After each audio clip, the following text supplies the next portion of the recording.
I'm so sorry. I don't know what's going on today with my brain. I can't find. Brain's not working today, huh? And it's too early for that to not to. I don't know. I don't understand.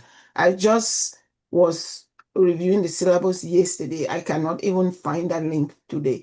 Oh, wow. Okay, your brain is not working today. What's up with that? No. Really, because I was reviewing the syllabus, making sure yesterday. That was yesterday evening. Why can't I find the link today? Wow. You know what? I'm going to create A file. a file for just important links. That's it. Because Because they're everywhere. We can't get away from them. Yeah. yeah, Well, hello to you. good morning. So sorry. I'm sorry. Let me drink some coffee. It's okay. Yes. Welcome to our first IS of our summer intensive unit. Yay.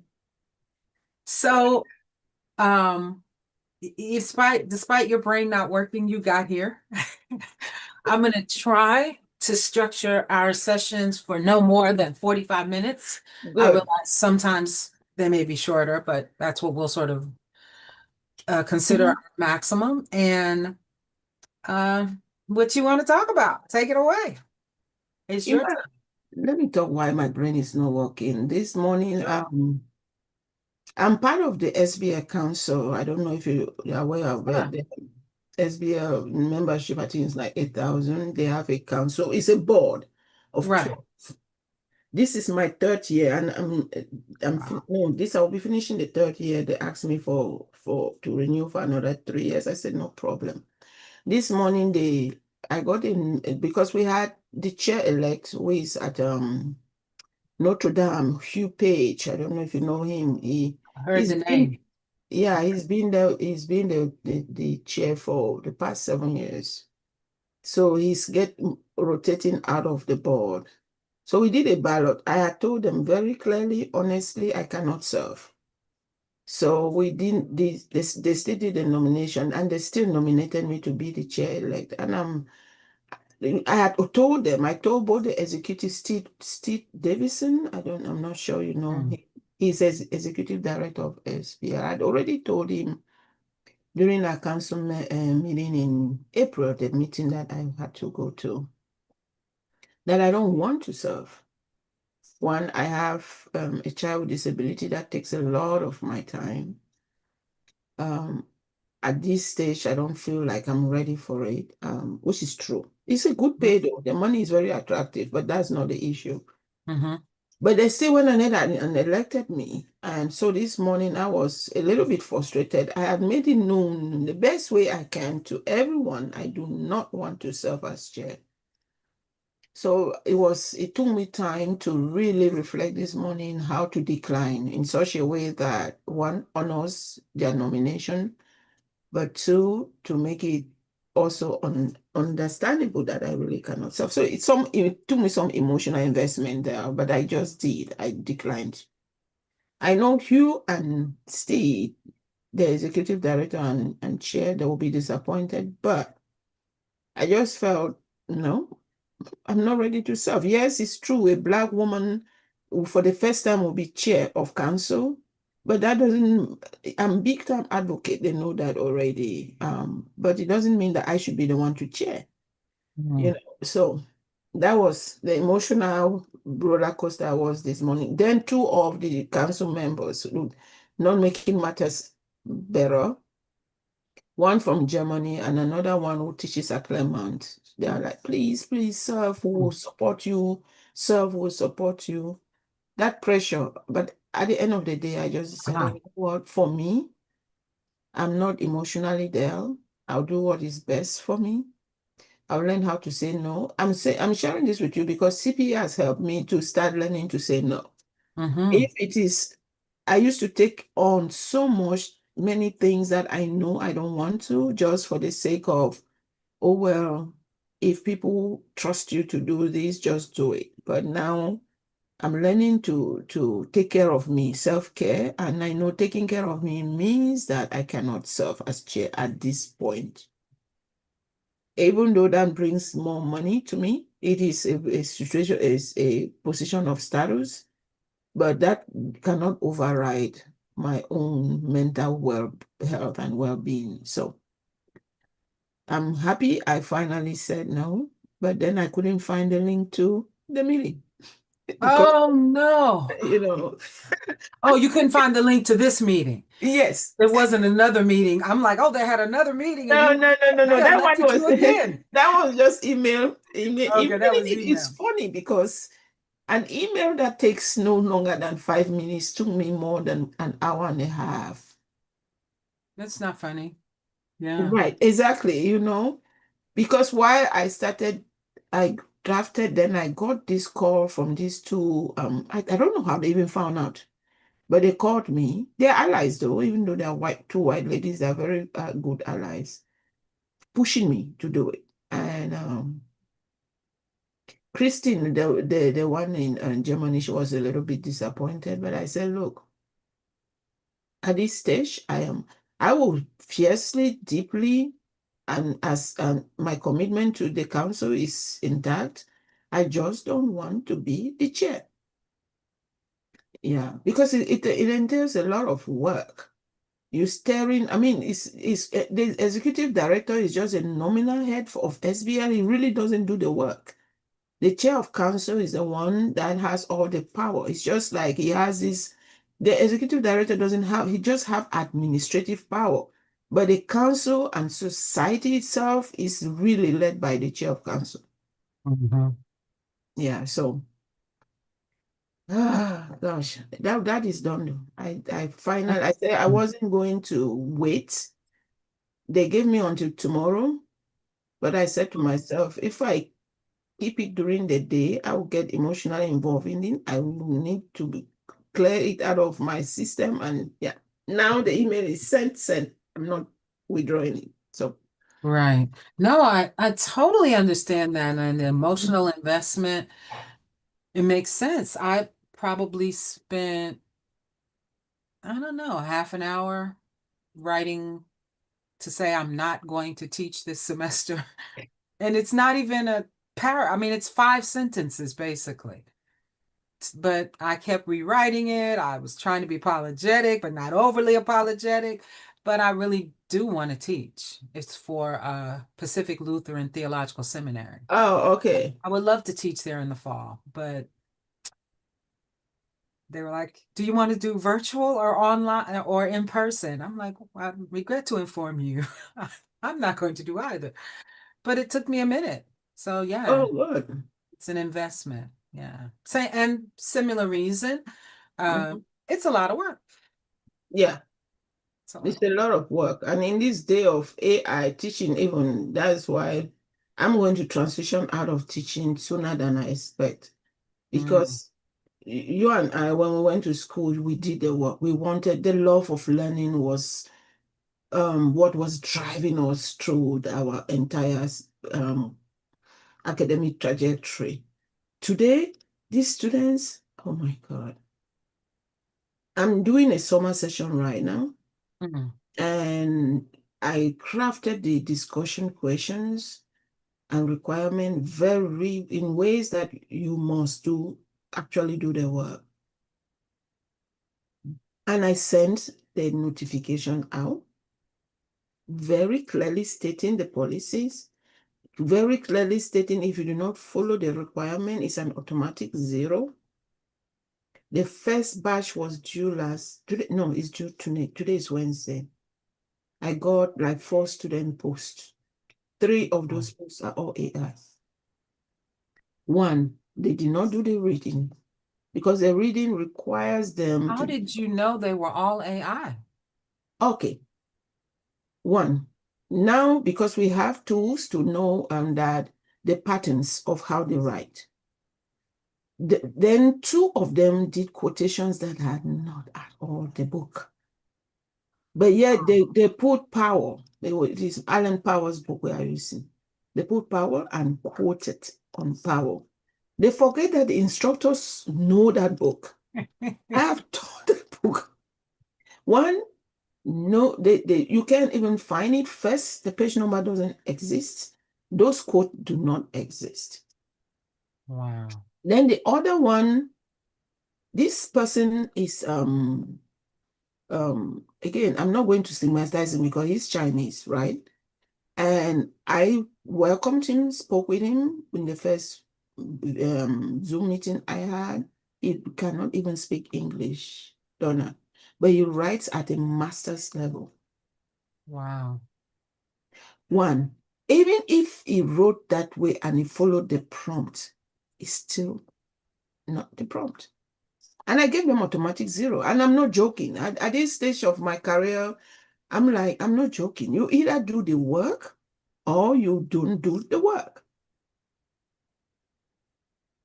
So I'm just getting more and more. Two of my colleagues, they resigned from teaching.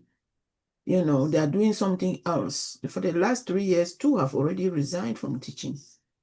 Because if we're going to, when we went for teaching because we want to impart that kind of knowledge we received ourselves. But you have these students nowadays, especially my nursing students are excellent students. These ones, they multitask. They know what they have good work ethics. Do you know that most of these students who do 0 work are all these very rich kids who have no jobs, but who stays there, procrastinates, and then spew out this rubbish and think that they've done the work. Mm. So nowadays, again, I'm so discouraged about teaching, to be honest. Just is to say, I just agree with you. One is too much work. Not for me, it's not too much work because I'm now used to it. My 17th year. But Right. it's the level of disengagement Mm. that you find that you said, if people don't want to learn, they don't really love the subject matter, why are you there? Why are you there? Yeah. That's a good question. And for me, the choice to not teach in the fall was because I made a commitment to myself that I'm going to focus on the CPE work because it takes time to think. Mhm. And that's one of the things I appreciate, by the way, about your work, your reflection Mhm. papers, the way you track your learnings. I appreciate that you are thinking and Mhm. doing this work and fine-tuning your skills. So it wouldn't surprise me if I looked up 3 years from now and you were a CPE educator. Following you. No, I want to. Then There's I so come many on people you can partnership. follow. Don't follow me, but No, I you are get your really a point. role model. I don't know why you do not want to accept that reality. You are a role model trailblazer and you do rigorous academic work. It might be clinical reflection, practice reflection, but you do rigorous academic work. So Yeah. for me, it is a trailblazer because the thing is, I want to do practice-oriented work, but Yes. my brain needs my brain. I need to be able to do a reflective thinking that is still a high-level academic work. I can't do Mhm. it otherwise. It's just not me. But when I Right. see you modeling that, Hmm. it is huge. And, like, it's like, if you did it as, and I'm like, you see an academic in CPE, I want to do that too, right? So Right. that Right. is the thing. It's not either or you go the academic trial, you go the CPE trial. No, That's right. there's an academic in CPE. That's So right. yeah, I love Well, that. that I remember in your interview, that was one of my questions to you. How are you thinking about this transition? And it's been my privilege to watch you make the shift to this practical work. And here we are with a new group. And so Yes. you had the first session where you experienced some feedback and what that went like. Let's talk about that. How was that for you? It was good. I mean, again, all groups are so different. Mm-hmm. For me, it's how to transition into a new group and fill the room. Like I think you use that expression, or I don't know who use that expression. Fill the room Mm-hmm. and be a team player in that space. How to become a team player in such a way that is effective, is efficient, is a way that respect people in their diversity and diversity of expression, diversity of everything, and I realized to me that I've forgotten his name, the guy from Nigeria, Victor. Victor. We might be from Africa, but we are not in the same. We are very different. So it's like, don't just assume because you come from the same place. For me, that transition is really, I mean, I'm willing to, as long as you're teaching, I hope you teach in the fall. I just need that intensive academic space. It helps Mhm. me really. So Well, yeah. assess some group dynamics. Make some observations out of what you know so far about group dynamic theory, which I realize is. um um I'm not used to, like, for instance, let me be very brutally honest. I'm not used to, for instance, in expression like we are doing very well, we are doing, for me, those type of expressions are the expressions that the instructor does. It's not the student. But Victor is very comfortable at doing that. It's not something I'm comfortable doing, and it's something I cannot do because I always attribute, regardless how well the student does, that observation is, for me, is always let the instructor say we are doing well or Mm, not. So I'm not mhm. used to that. So I'm going to get to use that to say no. There is no intentionality behind it. It's just a different way of expressing oneself in a group. And yeah,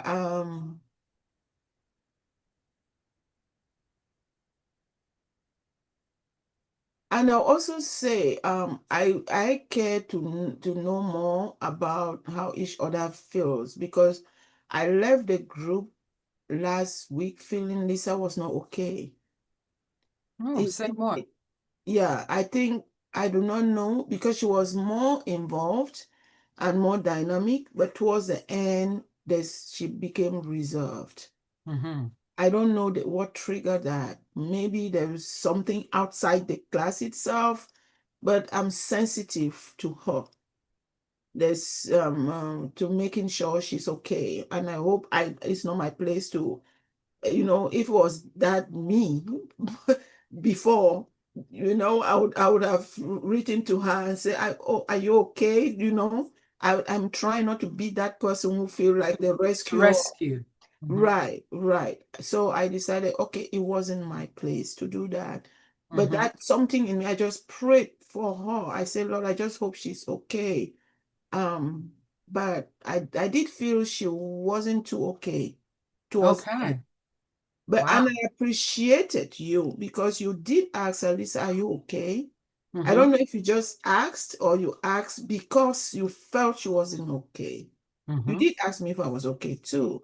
But the fact that you did ask her and I felt okay, did she also notice she's not okay?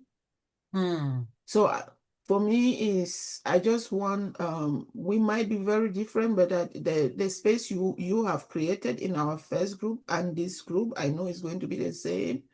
It's a safe space for everyone to be who they are. Hmm. And that we might have very different opinions, but it's a You space will. that we are invited to just be who we are. But it's a space also that no one should feel uncomfortable or and if there is that we can have opportunities really as a group to say, I didn't feel okay about this. If that's the kind of collaborative team that is healthy, that we can in that the second half which we didn't have, which you said we're going to have, that Right. we are able to just make sure towards the end before we leave that everyone is okay. Yeah, I love that. So I hear you saying, hey, I don't want to be a rescuer. Mm-hmm. I don't want to be a fix-it person, and I Mm-hmm. don't want to rescue. Mm-hmm. So do you remember the empowerment triangle? Yes. Okay. You want to take a look at one and see if there's some other options in there for you? I don't have it visually and I don't have it in front of me. Oh, I love technology. Okay, let's I need to see. probably make it a little bigger. So I know you sound like you felt something was going on with Lisa. Mm-hmm.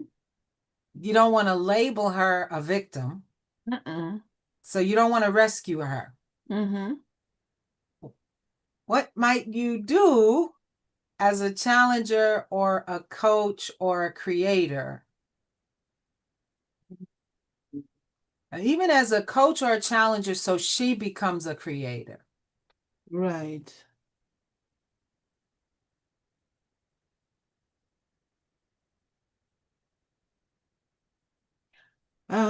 One might I do will be leaning towards the coach Okay. in that you ask good questions that help see possibilities and in there.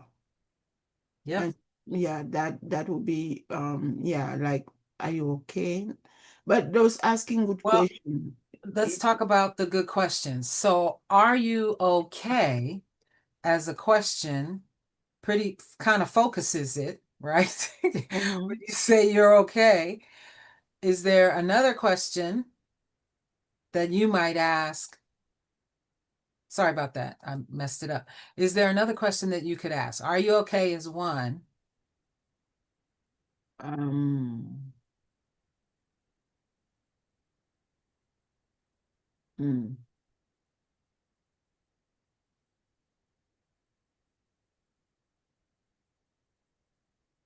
mm.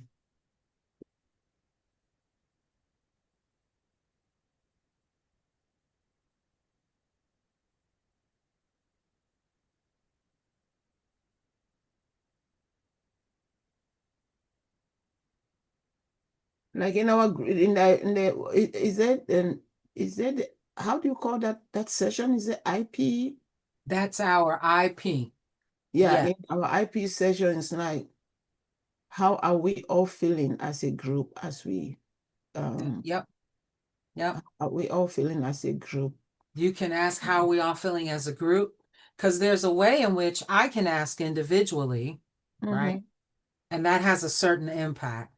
Mm-hmm. And when you ask how are we all feeling as a group, you're not rescuing the group, you're attending to the forming of the group as a Mm-hmm. participant Mm-hmm. in the group. And I think it carries great weight. And I love that you had a sense, hey, something's up here with Lisa. And Mm-hmm. I don't want to rescue her, but I want to know how we're doing as a group.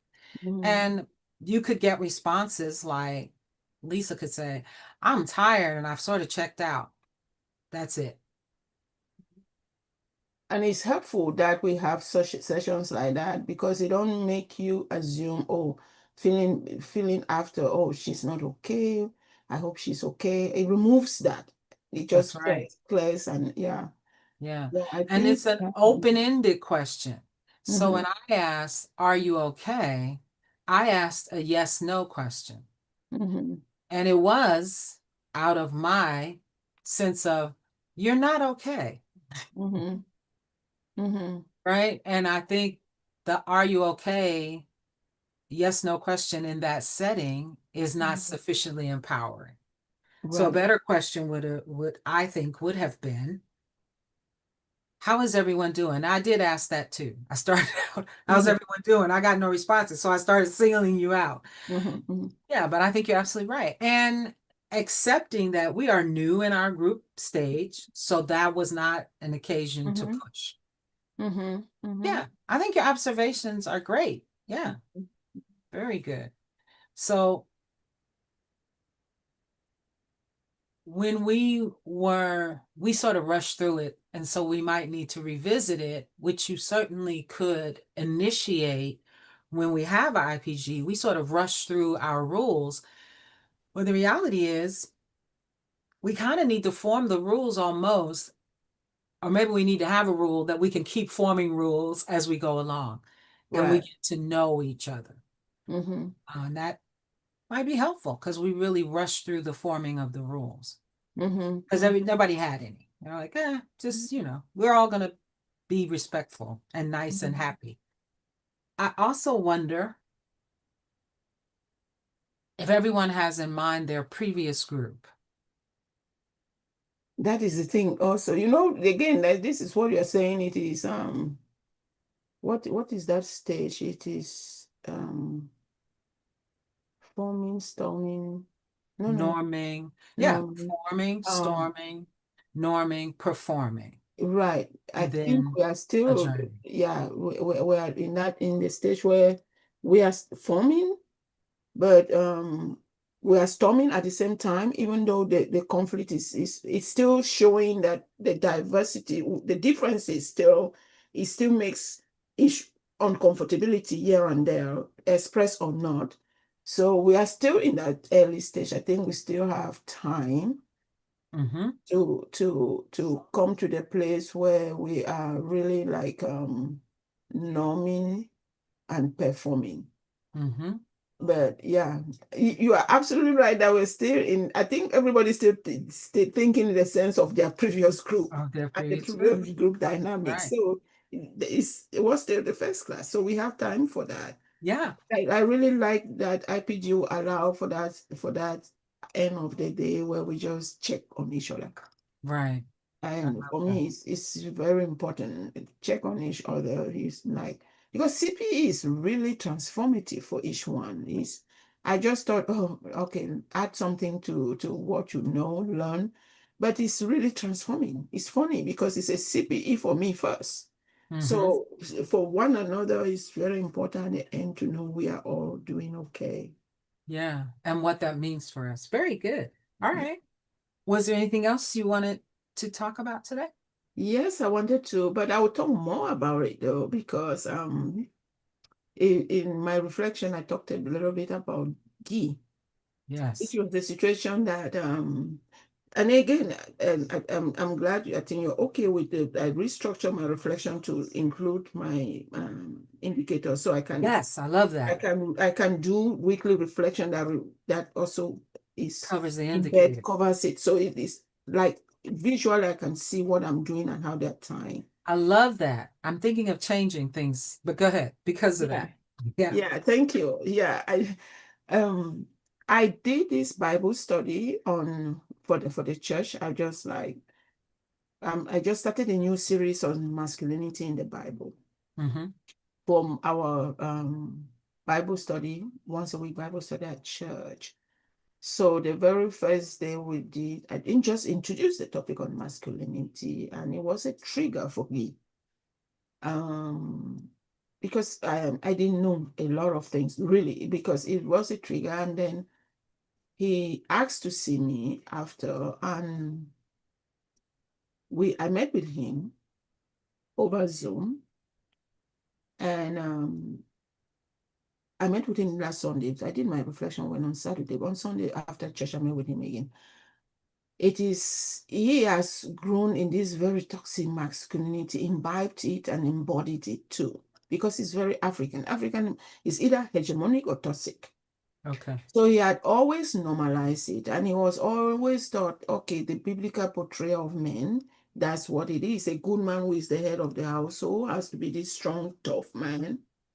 So that class, which was really a first of 10 series of on focus study on masculinity, start questioning that whole ideology for him.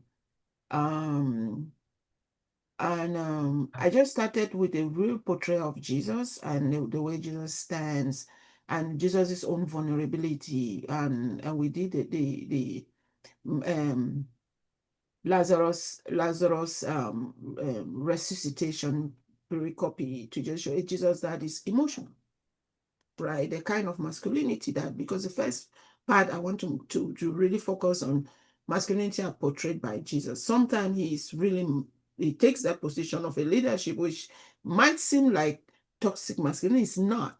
But anyway, I portrayed Jesus to show this multi-layered form of masculinity that the gospel portrays. So, because people have always said Jesus wept, and I said, what does that really mean, Jesus wept? I correlated it to Gethsemane in that moment where he's really crying. They say, and I reflected, what does it mean to say that your tears are like blood? Is to show you the traumatic experience the body is is and the body is portraying in that scene of a man that really gets vulnerable, emotional, in need of help, which for African men is they don't need help, right? They are always the one that need help. So just on the surface level, I introduced it broadly and I talked about pieces, these two pieces. That was the only ones we have this week. I'm doing a different topic. And I'm moving forward to another passage to showing the Gospels and masculinity in the Gospels. So he said, I've always read those texts, but it never put occurred to me that leadership could be and a man could be someone who is not afraid to be vulnerable. A man is not afraid to be emotional. And so it has hurt him in his relationship. And he has lived with this aggressive, which is true. He is on the surface very aggressive, but because he doesn't want to show emotions, he doesn't want to show vulnerability. He wants to be this tough guy because his father, when he was growing up, told him to be tough. He wants to be this tough guy, this husband that is tough, commands. Even the children, they're afraid of him. So, and that for him triggered a conversation that for me was beautiful at the same time, sad at the same time, to see how society has socialized someone to behave in a way that basically damaged him. I would say it really has damaged him in relationship, damaged him in his own family, damaged him in his relationship with the wife. But that was the very first time for me really dealing with I've always, my care recipients are mostly women. Right. So on Sunday he told me, could I do a group outside the church for him and his three friends? Could we just sit and do a Bible study? We can go deep, a place where, because he doesn't still feel Guy wants to still be Guy with the Bible study, right? With the Right. church. But for me, the sign of someone who is coming to own his reality is the fact he wants me to do that session with him and his three friends as a way. He said they're all like him. As a way would just be like, it's move beyond just Bible study to a way of what trajectory of healing, on reparation, on change are there.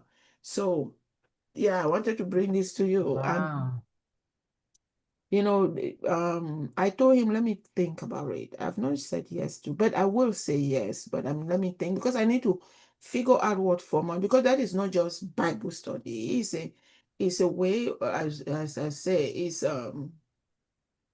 a care environment. Yeah. It's like a CPE environment, but in a group setting. I really want to, I'm still praying to figure out the modality on how to, because Guy, at least I would say he's a not only a Christian, nominal Christian. He really is in quest in his faith seeking understanding, I would say. His friends are not. And Mm. he told me that very clearly, his friends are not. So it will be a way also of, because the base is the Bible. So I told him, I'm not going to speak about it outside. You could talk of masculinity in the Greco-Roman world, which I draw into it as a social location of the Gospels. But I really don't, I'm focusing on the Gospels. I'll go to the Hebrew Bible, I'll go to different texts, I'll go to Paul. Um, but the Bible is the core. So they have to be okay with us using the Bible. So I wanted to talk to you because for Wow. CPE, we must use people-oriented systems, right? So Right. how do I do that? Which the originating space is the Bible in Bible study. Right. Mm. Now is going to move to a situation where the Bible study continues, but in a space with three guys who don't go to church at all. They identify as Christian, but it's nominal Christianity.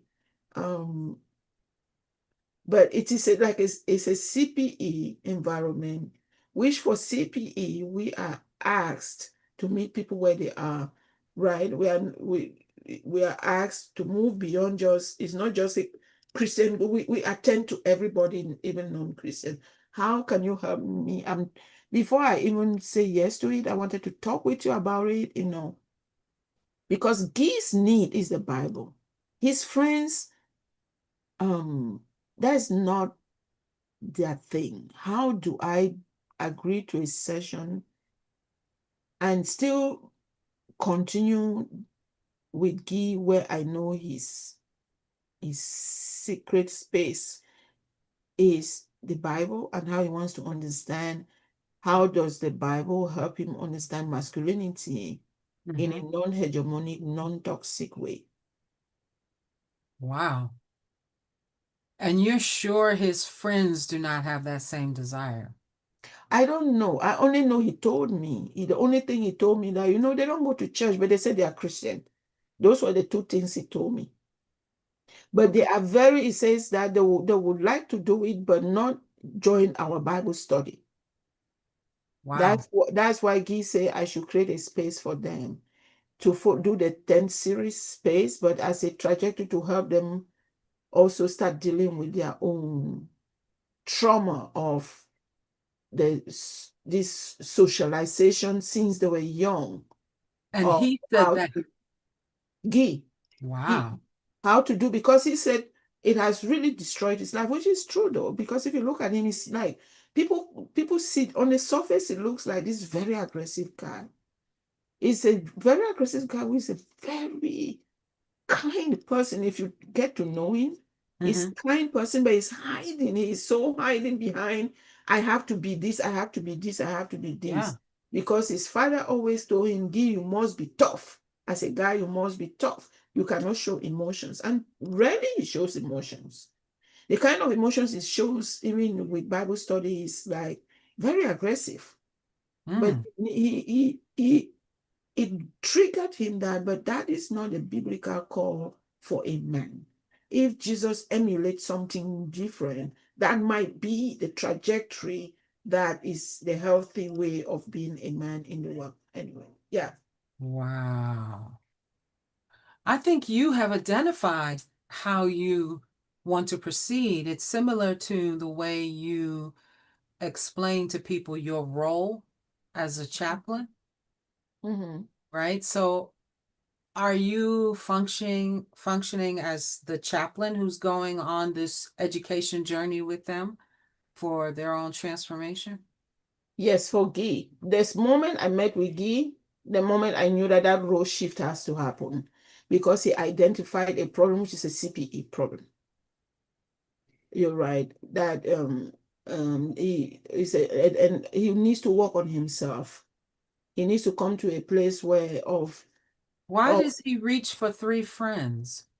because he said he was talking with three of his friends about, because they're all Africans and they're all socialized that way. They're all kind of tough. I've not met them. I really have not met them. No, I said why?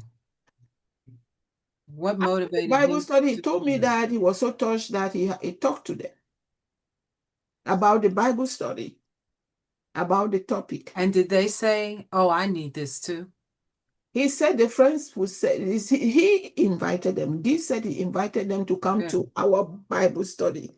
And they Their were like, friends, "Mhm." no, they don't want to join the church, the church Bible study.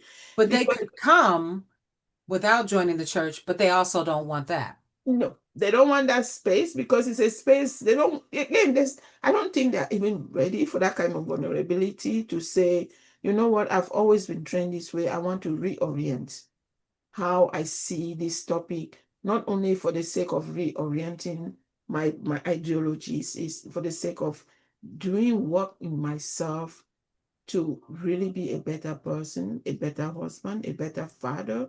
And as I said, Guy, I think he really, really wants to move away from this tough guy, aggressive guy thing, what that he thought was strength. It's not strength at all. And he said that because he was very open that he would really wants to be able to everybody knows him as a tough, aggressive guy, and Mhm. he doesn't want to be that.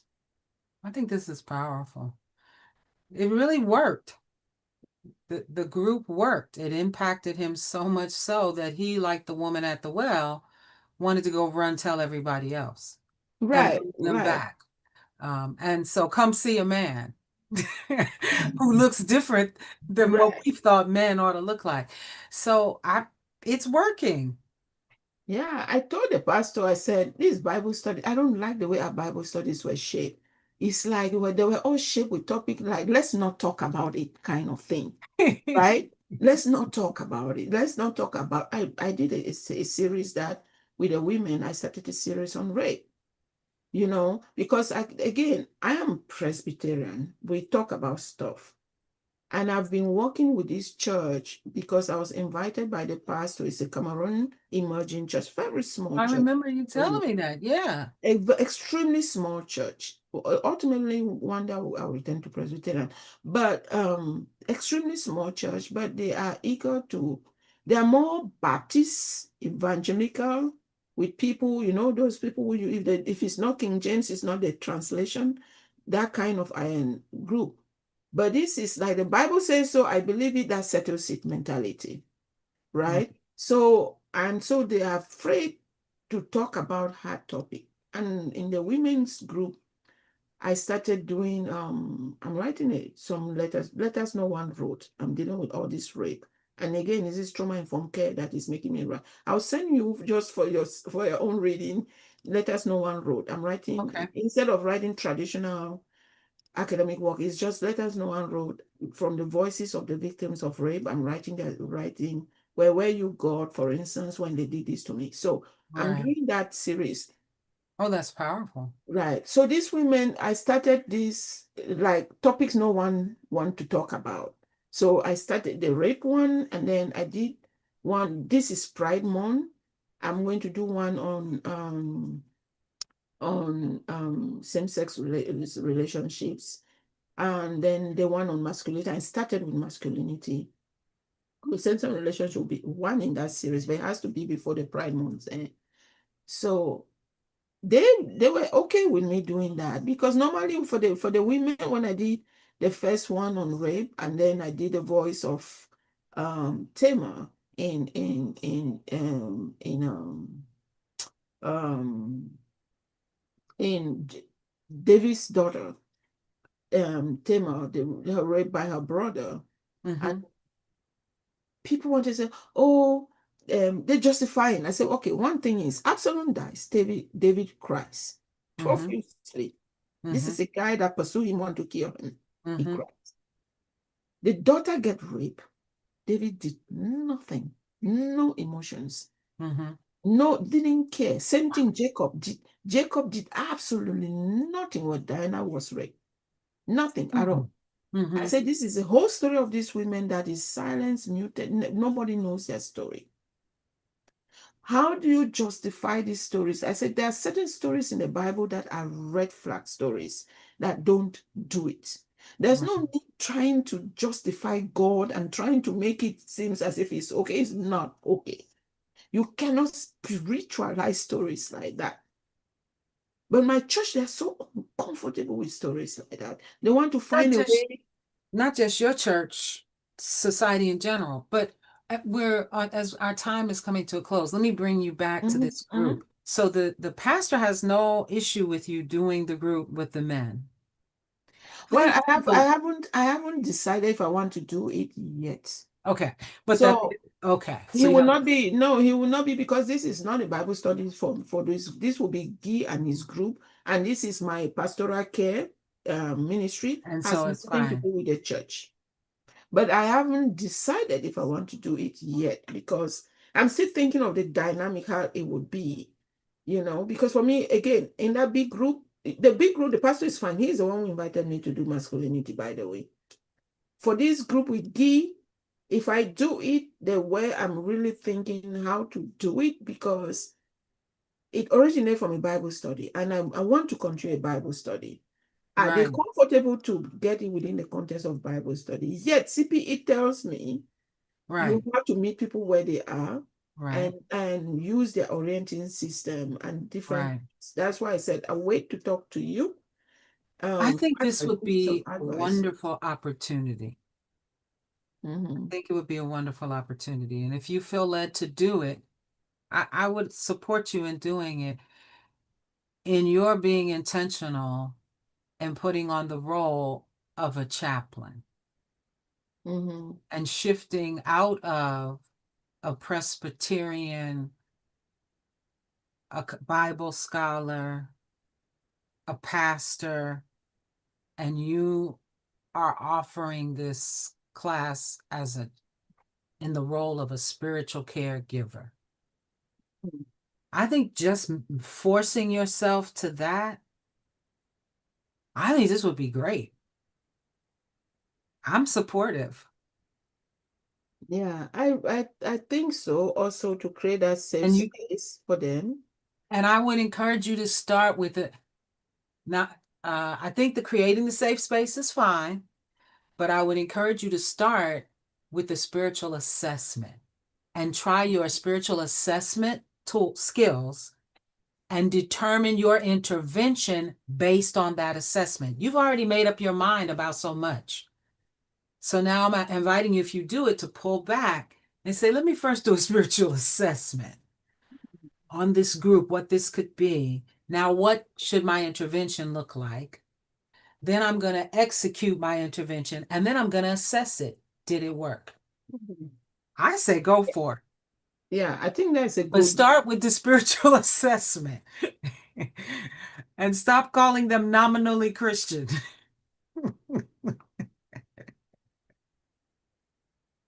Not that I'm giving any directive. You might want to.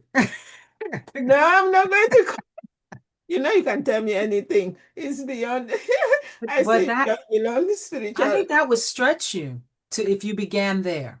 Yes, I And think that's where I should and then begin. the next thing, I'm going to ask you as you're writing your reflections, what kind of family systems are operating here? What Mhm, group dynamic is mhm, operating here? mhm, Where's some triangles going on? Because you got mhm, just enough to have a few triangles. mhm, Where's trauma-informed care? Good. mhm. Yeah, I like it. Yeah. I should And encourage. so it is. We're out of time, so we got to stop. I can't. Yay! Thank you. I will see you tomorrow. Okay, I'll see All you right. tomorrow. Take Thank care.